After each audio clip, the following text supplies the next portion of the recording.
عام طور پر ہم جیسے نمازیں پڑھتے ہیں تہجد کی نماز بھی ایسے ہی پڑھی جاتی ہے، اس کے پڑھنے کا کوئی الگ طریقہ نہیں ہے۔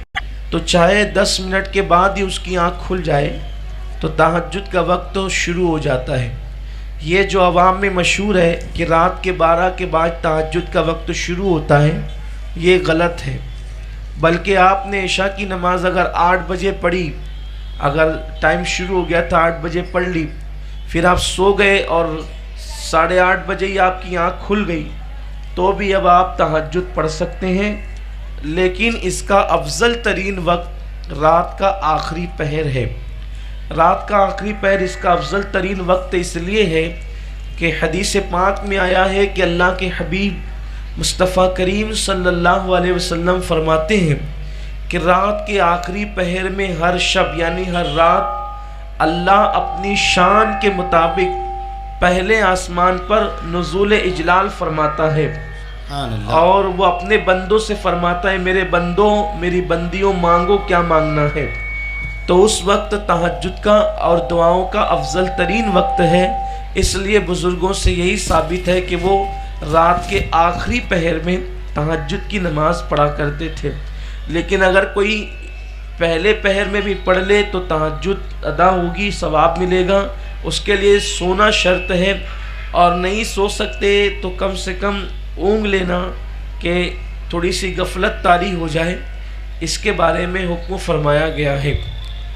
اور دوسری بات، تہجد کو رات کے آخری پہر میں پڑھنے کی حکمتیں یہ بھی ہے کہ آقا کریم صلی اللہ علیہ وسلم نے فرمایا جب سب سو جائیں اور تو نماز کے لیے اٹھے تو اللہ کو تیرا یہ عمل بہت زیادہ پسند ہے، ایسا کرنے والے کو اللہ قیامت کے دن حساب و کتاب کی تکلیف سے بچا لے گا، اور اللہ تعالیٰ اس کو مشک کے ٹیلے پر بٹھائے گا۔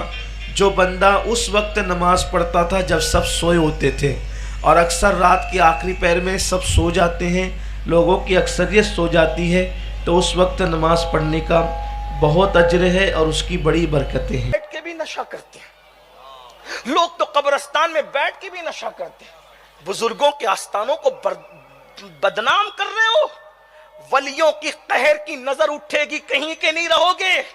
ایک تو نشہ وہ بھی ولیوں کے آستانوں پر، ایک تو نشہ وہ بھی قبرستان میں بیٹھ کر گانجا اور چرس پیتے ہو، تمہیں شرم نہیں آتی؟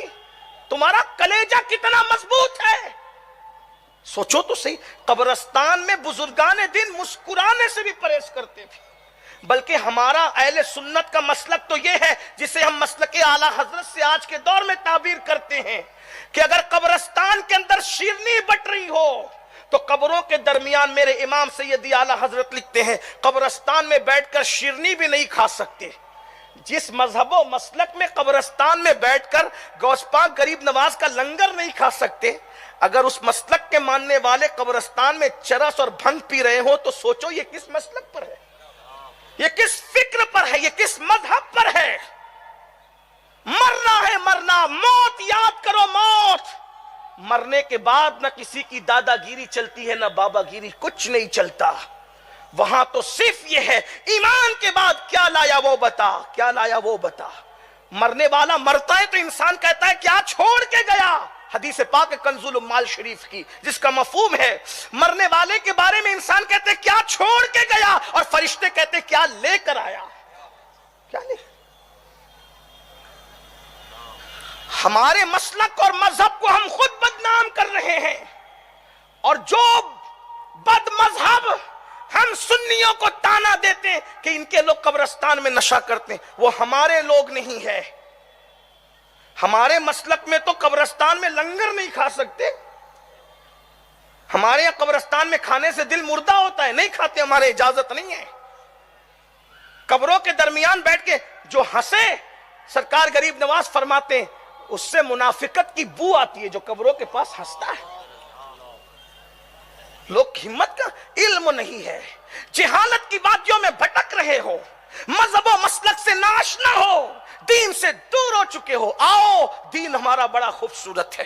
تو اب سن لے جلدی جلدی میں بات کو پھر، کہ سور اور بندر کی طرح چہرہ، آنکھوں سے خون اور پیپ کا بہنا،